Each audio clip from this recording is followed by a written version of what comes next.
K-pop Demon Hunters is probably the movie of the summer. It came in as a sleeper since it snuck in on Netflix in June, but I mean, it's everywhere. There's so much talk about this film, and I've done my best at steering clear of any actual details about the film, since I knew I wanted to have as unbiased of an opinion as possible. That's really hard though, since this thing has been charting at #1 on Netflix for almost 2 months. That's insane. Albeit there's not much competition, but that's still very impressive. An extremely famous K-pop band comprised of Rumi, Mira, and Zoe have been able to juggle their careers as superstars, but also secretly have double lives as demon hunters. However, their most daunting challenges have made themselves known, a rival boy band who are actually demons in disguise. I don't know if it's because it's the summertime and when I have free time I like going back and rewatching some of my personal favorites, or if it's because it's intimidating to watch this film since, to be fully transparent, I'm not as immersed in the genre of music as I would like, or if it's because I just don't get that excited for streaming releases. I much prefer going to the movie theater and having that experience, and obviously to each their own, since I know it's very expensive to buy a movie ticket, nevertheless having to buy popcorn and a soda, and watching through streaming service is much cheaper, but it just makes me more hesitant for those releases. But because of its sheer popularity making it so much more massive than even Netflix and Sony could have anticipated, it was announced that the film would have a theatrical release, but only as a sing-along version. Rarely has Netflix produced movies with a theatrical release, but I'm not sure if I've ever heard of anything like that happen before, where a movie has its release on a streaming platform and then months later gets its shot at the big screen. It's truly unprecedented. And this happened with good reason too, because this movie is amazing. The animation style is so expressive and fluid, the artistry on display is just so unbelievably stunning. The last time I was this blown away by animation was Puss in Boots: The Last Wish, which obviously was a masterpiece. The action sequences are so cool and unique, especially when combined with the spectrum of colors that are constantly on display, which are just so awe-inspiring. And honestly, in general, it's delightful to see how much animation has really stepped up in recent years, and on all fronts too, because big budget studios have leveled up, sure, but last year's Flow was gorgeously made with literally no budget and deservedly got its roses, showing that animation can be equally as successful without the need of the big studio's money. It's mind-boggling that animation, easily being the most emotive and creative form of filmmaking, is still coated in the stigma of being looked at as lesser films, or that it's meant for a specific audience only. No other genre has the ability to evoke emotions easier than animation. You can do things in animation that are impossible to do live action, hence why it's a bad idea to go from animation to live adaptation. But you can always make a live action film animated because it's not bound by what's possible. I'm elated that the animation world is leveling up to such a degree,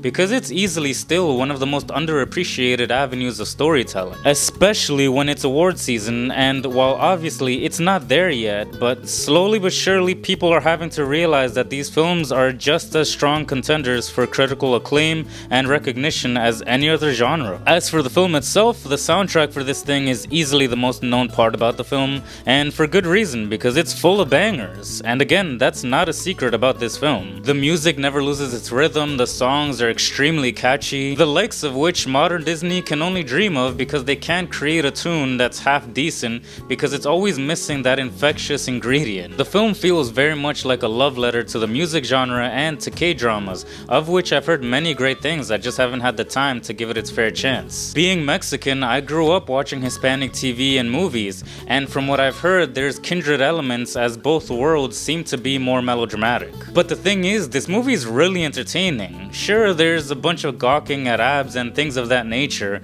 but if that's not your thing, there's plenty of entertainment value in other ways. A lot of that is credited to the performers. The voice actors are doing a fantastic job musically, but also in regular speech scenes as well. The comedy in this movie is also really funny, the jokes are well timed, and the style of humor is very in line with the setting established in the film, as well as the fact that because the expressions on the characters are so vivid and purposefully heightened, you end up finding yourself laughing and smiling automatically. The characters themselves are all really charming and likable, but I must say the most compelling one is easily Rumi, as she's the one that's half demon, since her father is a demon, and when you think about it, that's actually kinda crazy. There's a really gripping story with her since she's a demon slayer, but she has these patterns which are basically essentially just tattoos that mark her as a demon, and ultimately you see the struggle that she goes through as she has to kill the very thing that she is, forging ahead to a destiny that she was told to essentially fixate on, even though that meant ignoring the side of her that is very much a part of her. It's very good conflict that keeps the tension up throughout the film, as she also struggles to understand if she can fall in love with somebody that is a pure blood demon, and how she has a real identity crisis where she can't hide that side of who she is anymore. I really liked that theme, and the culmination of her internal conflict leads to such a powerful and gentle song that, on top of the fact that this song is a banger, visually, no joke, it rivals Tangled's I See the Light. It was really that good. And thematically, it's just as rich and impactful because there's so much internal turmoil of accepting who you are, and it culminates in this beautiful moment of self-acceptance, and that pushing down and bottling up all your dark thoughts has consequences. In general, facing consequences is a very big topic in the movie, and not having to bear everything on your shoulders alone, and understanding that it's okay to lean on others that will support your good and your bad. And it directly connects with the previous incarnations of the Hunters,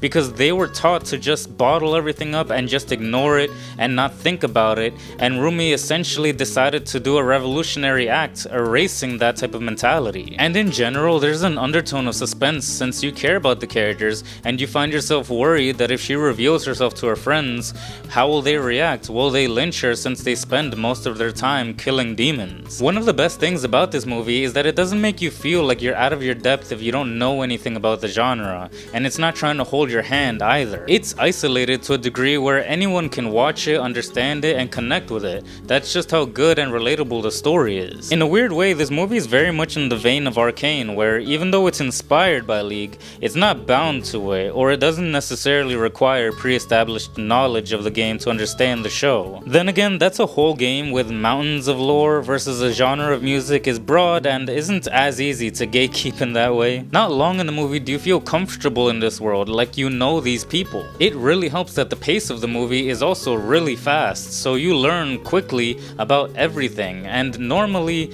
that would not necessarily be a good thing because it would feel rushed or undeveloped, but this is exactly the type of story that thrives in an 84-minute runtime. And it's not like it flies by every moment, stuff is always happening for sure, but certain moments get their time in the spotlight that deserve the extra screen time. Not to keep jabbing at Disney, but this is exactly the type of project that they have been trying to create but keep falling flat on their face because they just can't emulate that same energy anymore. And lastly, it's not a fairy tale ending either, but somehow you're at peace with it. It's very much in theme, and I really liked the ending. It's easily a frontrunner of Best Animated Movie of the Year, and it has a real shot at being one of the best movies of the year in general. But that's it for me. I'd appreciate a thumbs up, subscribe, and sincerely yours, Anthony.